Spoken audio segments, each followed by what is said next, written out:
EPF உறுப்பினர்களுக்கு வரும் நாட்களில் பல நல்ல செய்திகள் காத்திருக்கின்றன. இவற்றின் மூலம் நிதி நன்மைகள் கிடைப்பது மட்டுமல்லாமல் பல செயல்முறைகளும் எளிதாகும் என எதிர்பார்க்கப்படுகின்றது.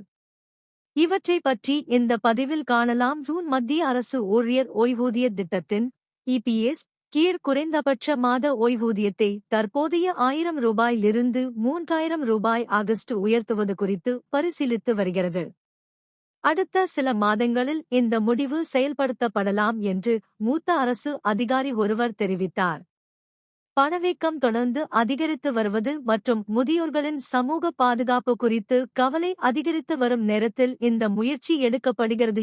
எனினும் குறைந்தபட்ச மாத ஓய்வூதியத்தை 5000 ரூபாய் ஆகஸ்ட் உயர்த்த வேண்டும் என்று ஒரு தரப்பினரும் 7500 ரூபாய் ஆகஸ்ட் உயர்த்த வேண்டும் என ஒரு தரப்பினரும் கோரி வருகிறார்கள்.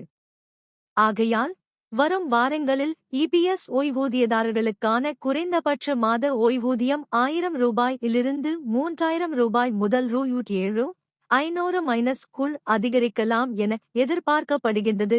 ஊழியர் ஓய்வூதிய திட்டமான இபிஎஸ் இன் கீழ் 78.5 லட்சம் ஓய்வூதியதாரர்கள் உள்ளனர். இவர்களில் 36.6 லட்சம் ஊழியர்கள் வெறும் 1000 ரூபாயை குறைந்தபட்ச ஓய்வூதியமாக பெறுகிறார்கள். இந்த ஓய்வூதிய தொகை அதிகரிக்கப்பட்டால் கோடிக்கணக்கான ஓய்வூதியதாரர்களுக்கு அது நிவாரணமாக அமையும். இபிஎஃப் சந்தாதாரர்களின் ஊதிய உச்சவரம்பை அதிகரிக்க வேண்டும் என்ற கோரிக்கையும் நீண்ட காலமாக இருந்து வருகிறது. கூடிய விரைவில் இந்த கோரிக்கை ஏற்றுக்கொள்ளப்பட்டு இதற்கு ஒப்புதல் அளிக்கப்படும் என எதிர்பார்க்கப்படுகின்றது. இதனால் சுமார் 75 லட்சத்திற்கும் அதிகமான ஊழியர்களுக்கு, குறிப்பாக முன்னர் ஊழியர் ஓய்வூதிய திட்டத்தின் இபிஎஸ் கீழ் ஓய்வூதிய பலன்களிலிருந்து விலக்கப்பட்டவர்களுக்கு குறிப்பிடத்தக்க நன்மைகள் கிடைக்கும். இப்போது 15000 ரூபாய் அல்லது அதற்கும் குறைவான அடிப்படை மாத ஊதியம் பெறும் ஊழியர்கள் மட்டுமே கட்டாய இபிஎஃப் மற்றும் இபிஎஸ் கவரேஜுக்குள் வருகிறார்கள்.